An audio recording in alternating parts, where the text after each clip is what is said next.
It's a Bruins game day, so we are previewing tonight's match against the Anaheim Ducks, taking a look at the top 5 teams around the NHL and looking at where the Bruins stack up against them.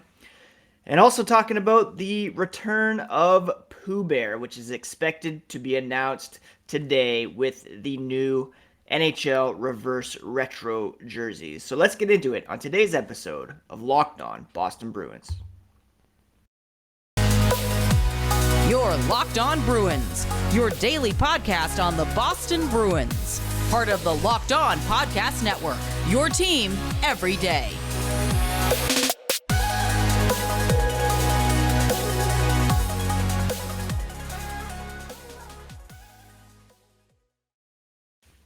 What is up, Bruins fans, and welcome back to the Locked On Boston Bruins podcast. I'm your host, Ian McLaren, and this is a daily show where we discuss all things Spoked B.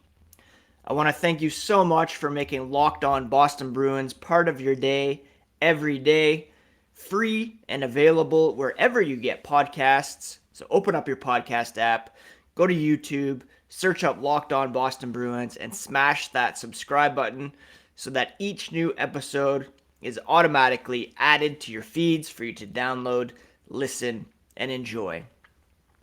For those of you on Twitter and Instagram, you can find the podcast at Locked NHL Bruins, and you can find me, my dad jokes, and hockey tweets at Ian C. McLaren. I'm a lifelong Bruins fan, been covering this team for various outlets for about 17 years now, and we are getting ready for another game tonight against the Anaheim Ducks.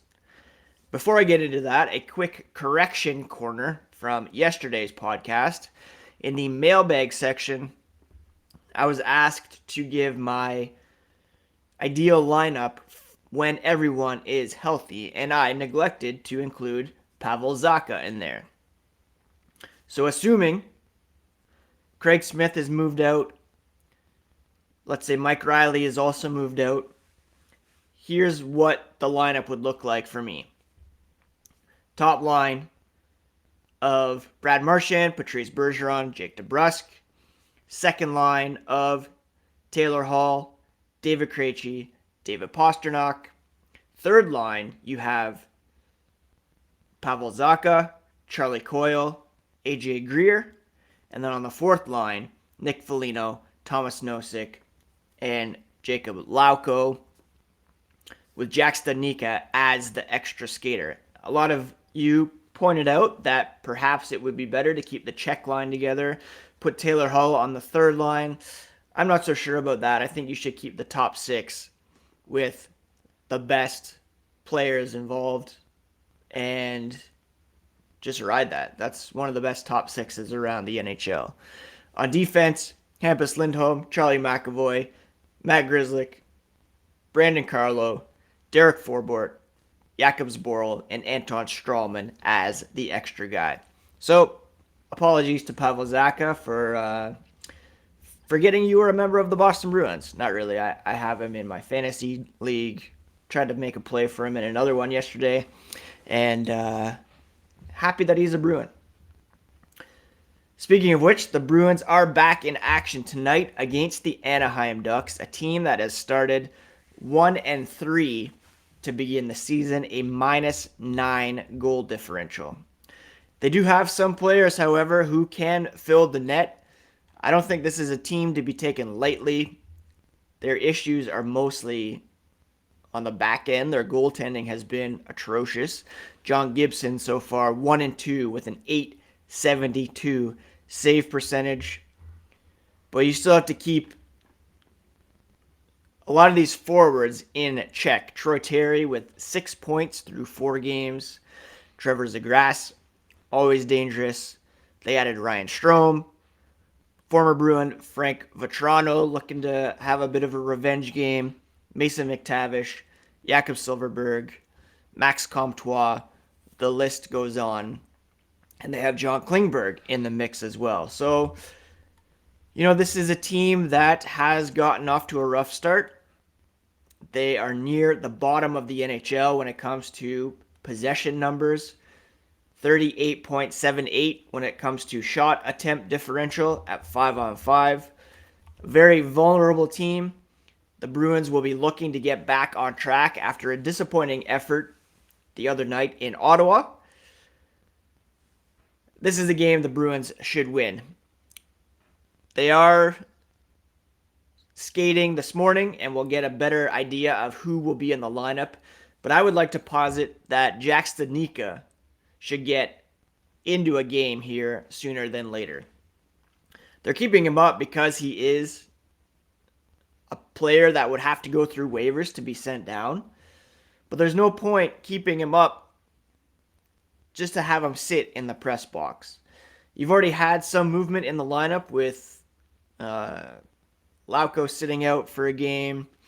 I really do think that it is time to get Jack Studnicka into some action. Now, the problem is he's a center, and they have center depth with Bergeron, Krejci, Coyle, Nosek.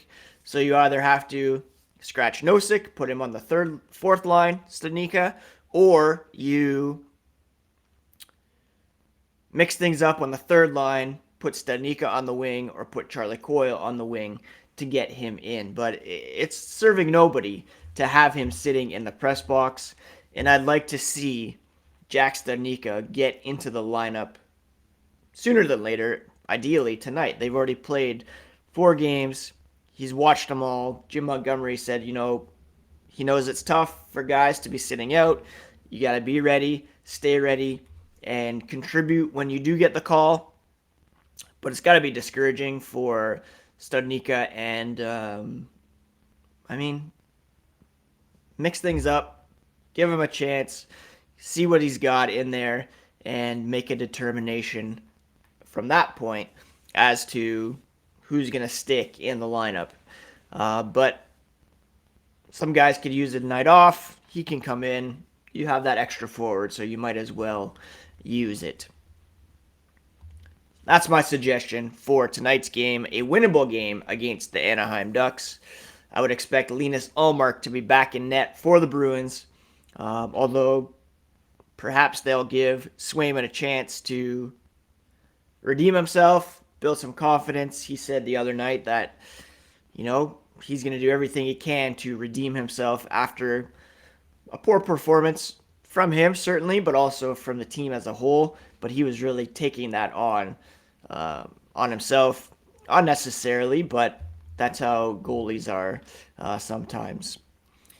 Now, before we get to a new segment that I'm calling Cup Check, a quick word about BetOnline. BetOnline is the #1 source for all football betting and the start of a new basketball season. Find all the latest player developments, team matchups, news, podcasts, and in-depth analysis on every game. And as always, BetOnline remains your continued source for all sports wagering information, with live betting and up-to-the-minute scores for every sport out there. It's the fastest and easiest way to check in on all your favorite games and events, including the MLB playoffs, NHL action, NBA, MMA, boxing, golf, and of course the NFL. Head to the website today or use your mobile device to learn more at BetOnline, where the game starts. All right, so you know, if you're a longtime listener, that I am a glass half full kind of guy when it comes to generally, but also talking about the Boston Bruins. And I'm incorporating a new segment here on the podcast, the weekly segment called Cup Check. Now, there's kind of a double meaning, triple meaning there, really. Cup Check is, the traditional cup check. It's also a look at where the Bruins sit in relation to the top teams in contention for the Stanley Cup. And it's also glass cup, half full, half empty. Where are we at with this team at this moment? So if we look at the NHL standings, there are 4 teams that remain undefeated. The Dallas Stars, Carolina Hurricanes, Calgary Flames, all a perfect 3-0-0, while the St. Louis Blues, who have for some reason only played 2 games, 2-0-0 on the season. The top team among them in terms of goal differential is Dallas, 13-4-3 against. They're plus 10. Carolina, Calgary coming in next at plus 8 and plus 4, respectively.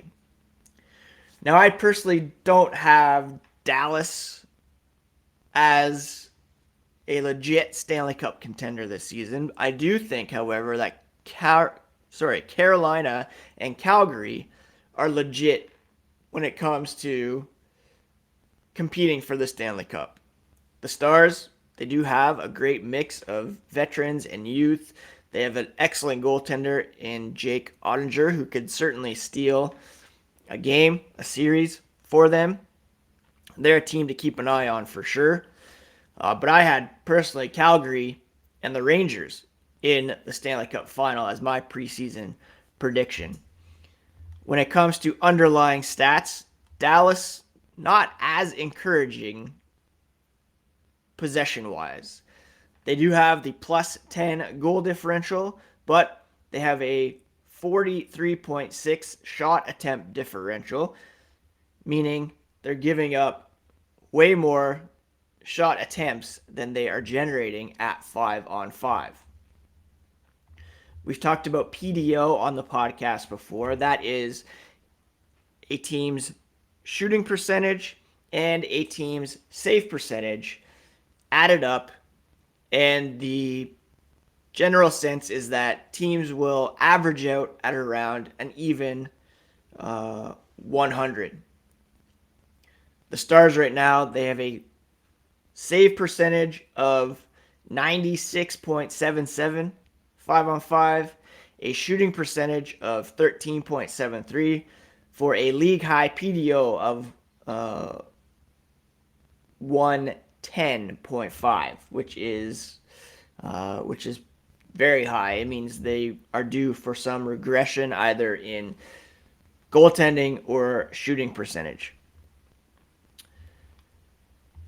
Possession-wise, Calgary and Carolina rank second and third in shot attempt differential. Carolina 65.52, Flames at 59.23. The only team better, surprisingly, is the New Jersey Devils. They've generated 185 shot attempts, given up only 85, which is insane. And if they had any measure of goaltending, they would be off to a better start, but they have league worst goaltending 5-on-5 at the moment. So Carolina, Calgary, legit teams. St. Louis kind of need a couple more games to see what's going on there. Coming in after them, the Pittsburgh Penguins and the Detroit Red Wings, each with records of 2-0-1 for 833 point percentages. Pittsburgh gets the edge with a plus 7 goal differential. The Bruins are tied in point percentage with a few other teams at a 3-1-0 record. The Rangers, Philadelphia Flyers, Vegas Golden Knights, and Florida Panthers slotting in there. The Bruins have the better of the goal differentials among those teams at plus 6. So the Bruins, they're hanging in there with some of the best teams in the NHL to begin the season. And Boston's PDO at the moment is, middle of the pack. 13.21 shooting percentage. Their goaltending 88.04. That was obviously brought down by Jeremy Swayman's performance the other night. When it comes to shot attempt differential, the Bruins are 11th, 53.28. Expected goals for, that's looking not only at the shot attempts, but the quality of the shots. The Bruins are in 5th at 57.16. Behind the Devils, Penguins, Flames, Hurricanes. So let's talk big picture cup check here. The early succeeding teams in terms of points, record, underlying stats, the Calgary Flames, Carolina Hurricanes, that is a bona fide potential Stanley Cup final. Pittsburgh Penguins are off to a good start. Our Bruins, I'd say they're on the edge of the top 5 there. While the New Jersey Devils certainly seem to be a team to watch based on their strong underlying stats. If they could get some goaltending from Mackenzie Blackwood and Vitek Vanacek, they could be a team that slides up and challenges for a playoff spot. Dallas, a bit of a wild card. They're a team to keep an eye on for sure with their sparkling start, but their underlying numbers not as strong. So I'm looking glass half full at the Bruins. Strong underlying numbers. Pretty good start. The game the other night against the Senators, a bit of a write-off, although they did hang in there, and they are led by a league-leading offense that has produced 5.25 goals per game. They're supported by some good possession stats, and it would be encouraging for them to get back on the winning track tonight against a very beatable team like the Anaheim Ducks. But at the moment, Calgary, Carolina looking like the two best teams in the NHL. Dallas is a team that has started hot that I could see regressing a bit, while New Jersey, I think, has the potential to rise up and be a bit more disruptive in the standings. Let me know what you think. Are the Boston Bruins a legit Stanley Cup contender this season? It's difficult to say when everybody is not healthy, but I'm very excited about what this team can be once Brad Marchand and Charlie McAvoy are back in the mix. Coming up to end the podcast today, we're going to look at the expected return of Pooh Bear. But I want to thank you again for making Locked On Bruins your first listen today. Now make your second listen the Game to Game NHL podcast. Every moment, every top performance, every result, Locked On Game to Game covers every game from across the NHL with local analysis that only Locked On can deliver. Follow Game to Game on Locked On NHL, available on the Odyssey app, YouTube, and wherever you get podcasts. So this morning, the NHL, all teams expected to release their reverse retro jerseys for this season. Last year, it was all about Meth Bear and the return of the shoulder patch that was worn from around 1981 to 1995. That was my favorite version of the Bruins jersey. Clean, spoked B in the middle, jersey patch. I loved it. I think they should bring that jersey back full time. The reverse retro jersey last season took that Meth Bear shoulder patch, put it right in the middle. Loved it. I bought the toque. I'm not a huge jersey guy myself, but I'll buy a t-shirt. I'll buy the toque with the logo. Now, there were a couple teases yesterday. Didn't really reveal much, but it's largely believed that the Bruins reverse retro will be similar to the alternate jersey that they wore from 1995 to 2006. The Bruins introduced new uniforms to coincide with the opening of their new arena, which was then known as the Fleet Center.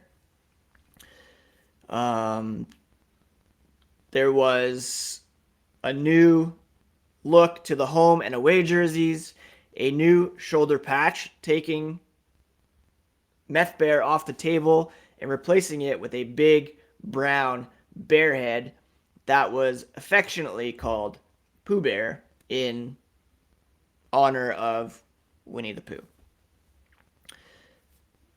That home and away set also included a gold alternate jersey, which featured Pooh Bear as the main logo, and it had this kind of jagged edging to it on the sleeves and at the bottom and around the neck. This jersey was worn by the likes of Ray Bourque. It was worn by Patrice Bergeron. The debut of Joe Thornton. My boy Kyle McLaren, no relation that I know of, wore it as well. If you look back at the Bruins from around 95 to 2006, you'll see guys wearing this jersey. It was worn for 10 seasons, and again, it coincided with the opening of what is now, of course, TD Garden. Personally, I didn't love those jerseys. Again, I'm not a huge jersey guy. I didn't buy it, but it's fun, right? It's something that will generate buzz. It will generate sales, and the whole point of the reverse retros is to have some fun with it, to harken back to not days of yore, perhaps, but, a kind of more fun time in Bruins history, late 90s, early aughts. Really, if you look back, there's not really a ton else you can do with a reverse retro jersey. You can go back to a more yellow spoked B. You could go to just the big B that they wore on alternates a couple seasons ago. There's kind of the Bruins written in cursive that they wore in the 40s. There was a time where they just had a number on the front of the jersey. I do like the old logo where Boston kind of arcs over a full picture of a bear. They could have gone with that one, but that is going back to like the 20s. I do really like that logo, actually. So it was either Meth Bear, that full bear that they wore on alternates not too long ago. Like that was, I think, in the 2010s, perhaps, where they wore black jerseys with that bear logo with the Bruins, with Boston written over it, Bruins underneath. A lot of people really hate Pooh Bear. A lot of people like Pooh Bear, tolerate Pooh Bear. A lot of people like it ironically. I'm still into it. I'll be buying a toque. I should mention for the Winter Classic in 2016, they brought back that Boston Bruins with the full bear. I really did like that look. So Pooh Bear really was the only one left on the table as something that they could go back to that's a bit more fun. We'll get official confirmation, I believe, around 11 a.m. I'll be sure to post it on the Twitter feed, and you can purchase that kind of stuff probably as soon as today if you want. And again, I'll probably be ordering a toque with Pooh Bear on that if that is available. How are we feeling about Pooh Bear, friends? Let me know on the YouTube comments. Hit me up on Twitter at Nhl Bruins or at Ian C. McLaren. For better or worse, it looks like we are getting it back. Other highlights around the league: the Fisherman's coming back for the Islanders, I believe. I've heard rumors that there's going to be one that glows in the dark, perhaps. So it's going to be a fun day on Hockey Twitter with the reveal of all of these jerseys. Don't forget to check out the Locked On Fantasy Hockey podcast as well. Steele Roden and Flip Livingstone give you the edge to keep you ahead of the competition with daily updates. Available on YouTube, Odyssey, and wherever you get podcasts. Tomorrow on Locked On Bruins, we'll, of course, recap tonight's game against the Ducks, preview a weekend game against the Minnesota Wild, and bring you all the latest on the Spoked Bee. Thanks for tuning in once again. Hope you're all having a great week, taking care of yourselves, taking care of each other, and we'll talk to you again tomorrow here on Locked On Boston Bruins, part of the Locked On Podcast Network, your favorite team every single day.